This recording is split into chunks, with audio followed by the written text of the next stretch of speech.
Welcome to the Grace and Grit podcast, made for women who want their healthiest years to be ahead of them, not behind them. Join your host, Courtney Townley, right now as she breaks down the fairy tale health story you have been chasing all of your life into sensible action steps and lasting change.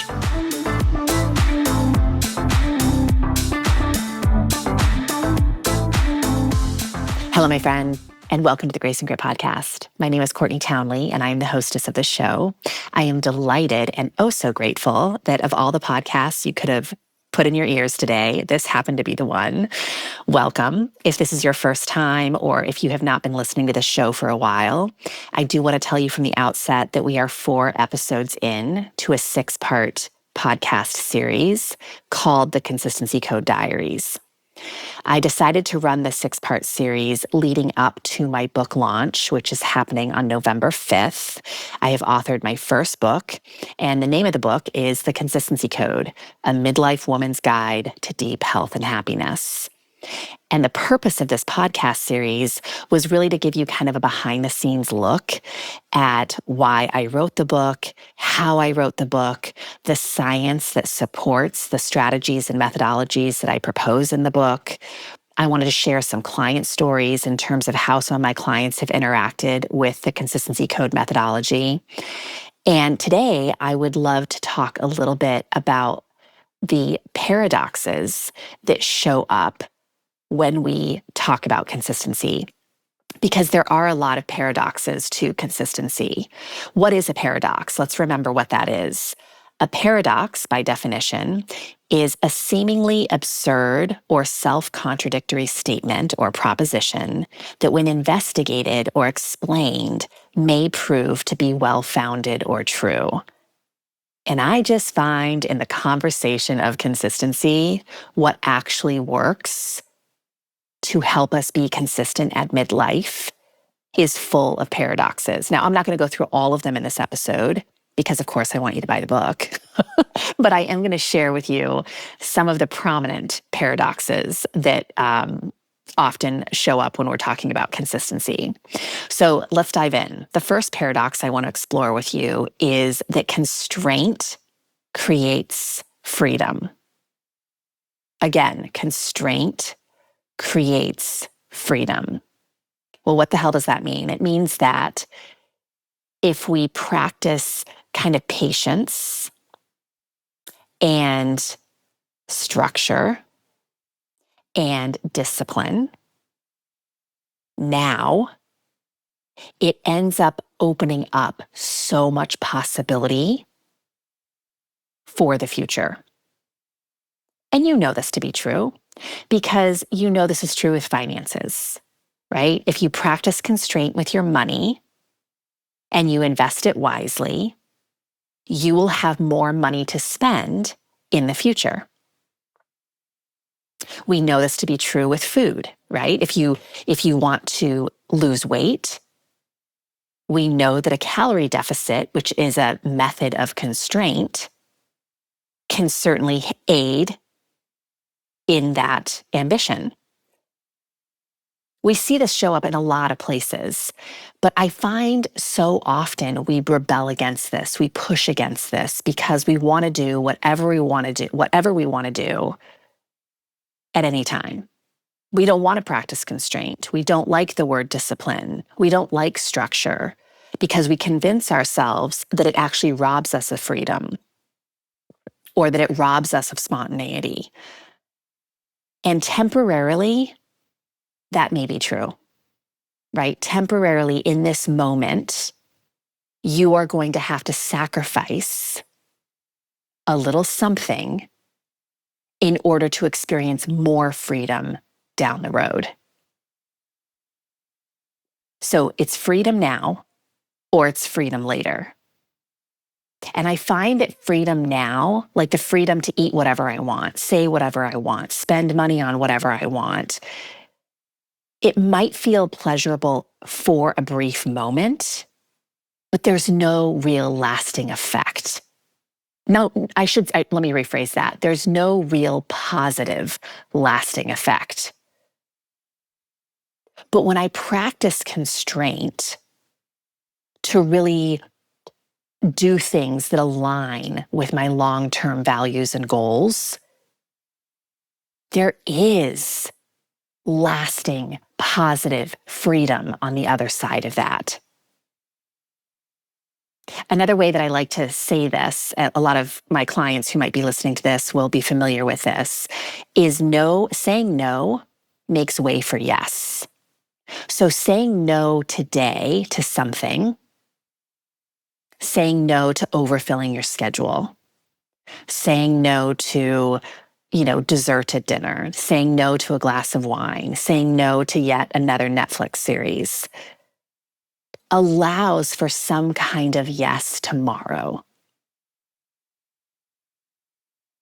So saying no makes way for a future yes. Where might that be true for you? What might you need to say no to today in order to have more freedom and be able to say a bigger yes in the future? Maybe it's something as simple as, I'm going to say no to not moving my body today. That's a big no for me because I want to say yes to an active future, right? I want to say yes to my independence as I age. I want to say yes to aging with all these adventurous opportunities, which I certainly can't say yes to if I'm physically challenged, right? I would also offer that constraint reduces overwhelm. So when I don't allow myself every option every day, it gives me freedom in my brain because I'm not telling myself that everything is important. I don't have to give attention to everything and everyone. And there's a level of freedom to that because it reserves and preserves resources for my mental bandwidth, for my life resources that I can dedicate to the things that are most important to me. So when I think of constraint, again, I used the words structure and discipline, and I think we rumble with all of those words. Like sometimes I see a visceral response in my clients when I'm on a Zoom call with them, when I use words like constraint or discipline or structure. But take even structure. Structure is a way of kind of pre-deciding, making decisions in advance to help reduce mental load, so we can live our days with more freedom. We can be more fully present in the moment because we've already decided what we're spending our time on. It's interesting. I was thinking about examples that I could share with you about clients I've worked with who I think really exemplify constraint, creating freedom. And one of my clients that came to mind is a woman I've been working with for years. And when she first started with me, she had a very full career. She to this day still runs her own business, and she was working 60, 80-hour work weeks. But on top of it, she was also doing a lot of volunteer work. She was on the chair of a lot of different boards, and those on their own seemed like full-time jobs. And the mission, of course, is important. Volunteer work was important to her. But she found when I was poking questions at her that spending time with her family and giving her best to her actual job was most important to her. So ultimately, she decided to let go of a couple of these volunteer positions. And it was a rumble for her. It was hard because she didn't want to be seen as someone who didn't care. But ultimately, letting go of those two things, those two volunteer positions, gave her so much more freedom in other areas of her life that were even more important to her. And I recently had a conversation with her, kind of reminiscing about when she first came in and how much she was carrying. And her comment was like, I just can't even imagine living that way anymore. That just feels so foreign to me and almost makes me want to hyperventilate just thinking about going back into that space. So I would ask you as the listener, where might it be true that in your own process, in your own health journey, in your own wellness journey, where might you need to practice constraint in order to have more freedom on the other side? Okay, paradox number 2, when it comes to this conversation of consistency, is doing less yields more. Again, doing less yields more. I do not work with a woman who needs more to do. Okay, I work with really busy women. And what's so interesting, of course, is when they come in to work with me, they're often working with me to take better care of themselves more consistently. That's the reason they hire me. And they want to focus all their attention on stacking more in, more exercise, more rules and regulations around food, right? It's more, more, more. Give me more to do. And as a coach, I can see so clearly after I've talked to them about their life that the reason they're not showing up for themselves is because their plates are so full. They're so overloaded. So yes, we need to give them some areas of focus to improve their health and well-being, but it's way less than they expect. And they argue with me a lot, right? They'll argue with me that, no, give me more, I can handle more. And I believe they can handle more, right? If they had more time and energy, but they don't have more time and energy. It's not that they're weak. It's not that they're not smart. It's not that they're lazy. It's not that they're not serious about their success. I'm giving them a very small step to focus on because I know, given all the other responsibilities in their life, they are going to find it way easier to be consistent with a small step than they will be by taking on all things, by taking on too much too fast. So I just want to offer you that sometimes we delude ourselves into thinking that doing less means that we must not be serious about success. But I want to offer that doing less, in my opinion, as a coach, means that you probably are pretty serious about your success. And doing less means you just start with a smaller commitment. You don't try to take on so much out of the gate. Simplification is truly the secret to sustainable progress. And yet, our human brains love to delude us into thinking that we need complex. We need a lot of things to do, or we're not going to be successful. And that is just simply not true. Doing less yields more, especially at midlife, ladies, when our plates are just so incredibly full. We will never be consistent with our own self-care if we don't give ourselves permission to start with less commitment. I'm not saying no commitment, just less commitment. Paradox 3, planned inconsistency strengthens consistency.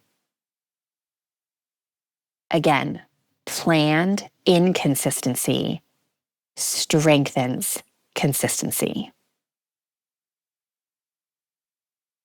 We love to think that we can apply the same effort at all times, regardless of what's happening in our life. But that is not true, right? Different stress loads demand a different level of self-care. So we have to be willing to adjust. And if you are going at the same intensity all the time without a break, that is the path to burnout. So even in well-built strength programs, well-built strength training programs, you'll often be prescribed or programmed a deload period. After you've pushed for a few weeks, a good trainer will often program in a week of deloading. It doesn't mean that you don't work out at all. It just means that you work out lighter. Sometimes it does mean you don't set foot in the gym. And I think that we need to have that approach to everything with self-care. That we need to give ourselves periods of planned deloading in order to stay the course. Deloading in your strength training allows you to come back with more focus and healthier muscle tissue and just renewed energy in the process. And that is what planned periods of inconsistency can do for any part of your well-being. So giving yourself full permission to go on vacation and not have to work out every day at 6 a.m. like you do at home. Or giving yourself full permission to take the week of Christmas off of planning your food because you have family in town.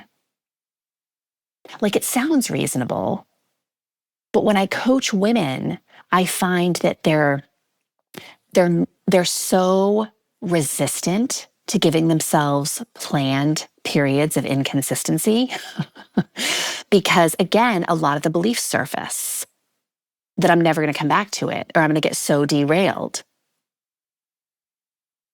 But I often find the opposite is true. It actually reinvigorates our commitment to our process to have periods of deloading on our commitments. And that's what I mean by planned periods of inconsistency.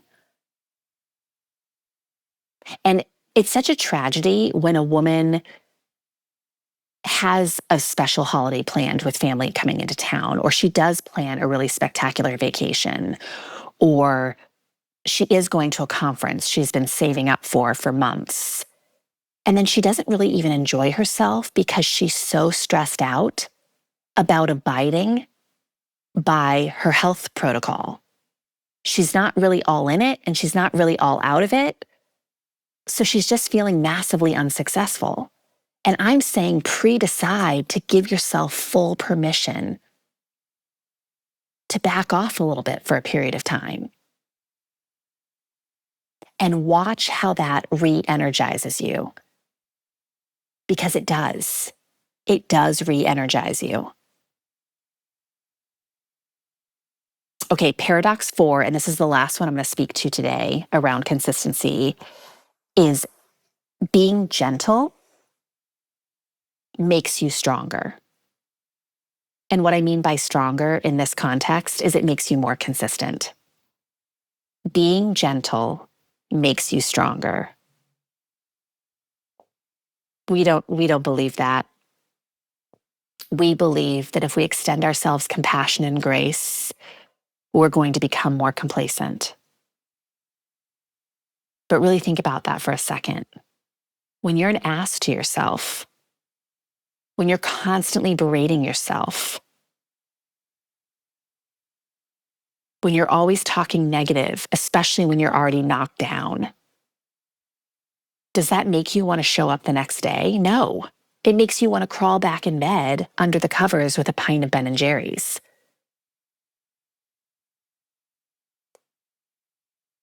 Self-compassion in the moments where we're really struggling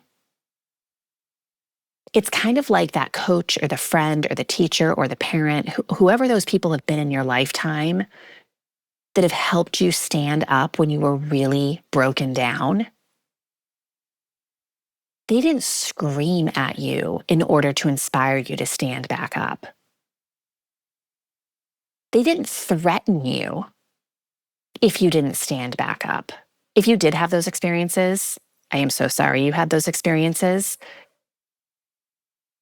But even if you did have those experiences, I bet it didn't inspire you in a way that made you want to do it from a genuine place. You did it out of fear, and that's not what I'm talking about.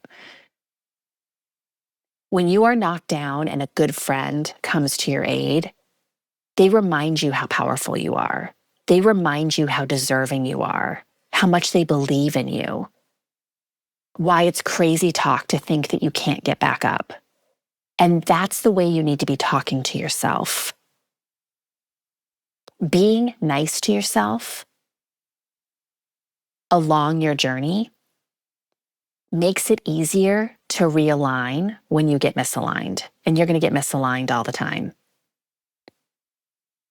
But when you're misaligned and you're a jerk to yourself, it's going to take you that much more time and energy to get yourself back on track. But I also feel like it's necessary to say that there's a big difference between self-compassion and self-indulgence. We can disguise self-indulgence as self-compassion. Self-indulgence being you just don't want to do the work. And so you just tell yourself it's self-compassion that I'm not going to do the thing today. I'm not going to walk today because I'm just being kind to myself. You're the only person who knows if that's true. If you didn't sleep the night before, you feel like you're on the edge of getting sick, and you just have a lot packed into your day, maybe it makes a lot of sense to extend yourself the compassion to say, hey, you know what? You're not going to do that 30-minute walk at lunch today. But if you slept great, your day is a normal day, and you are just rationalizing why you don't want to do the walk, that's something entirely different. So I'm talking about being gentle with yourself when you screw up, when you make mistakes, when things don't go the way you planned. Be gentle with yourself so you can start again, so you can take another step forward. But not being gentle with yourself to stay just where you are because you don't want to do the work. That's self-indulgence. I have had lots of clients over the years who it was so clear to me from very early on in our relationship that the reason they struggled to be consistent with their self-care was for this very reason. They were just, the self-narrative was so bad, it was so cruel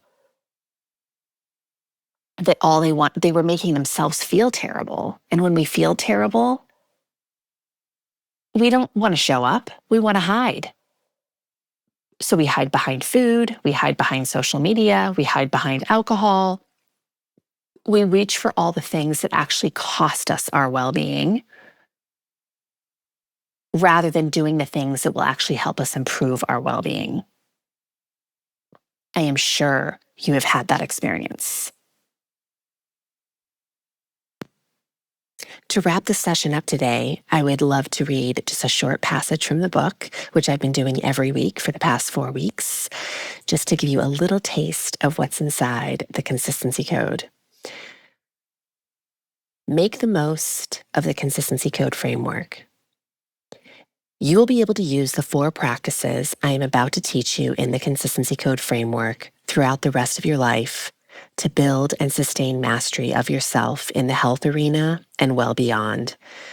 It is my high hope that this framework will do for you what it has done for so many of my clients. Give you a very sturdy foundation on which to build your practice of taking care of yourself, cell to soul, of course, with more consistency and ease. and a pathway that you can come back to time and time again. The goal is to keep deepening your health and happiness, no matter how far you may have distanced yourself from those things. The Consistency Code is not a one-and-done program, which is why I illustrate it as a circle. There is no finish line to your wellness journey. It is a wheel that continues to turn as long as you have the privilege of being alive. And these 4 practices will help you to keep making forward momentum for the rest of your life. All right, my friends, I hope this was helpful. I hope it gave you something to think about. And I hope you will come back for the final 2 installments of this series. Thank you so much for joining me today. Remember, the launch of the Consistency Code is happening on November 5th. And if you want to stay abreast of all the goodness happening around the launch, you can head on over to www.theconsistencycode.com. Again, theconsistencycode.com. Have a great day.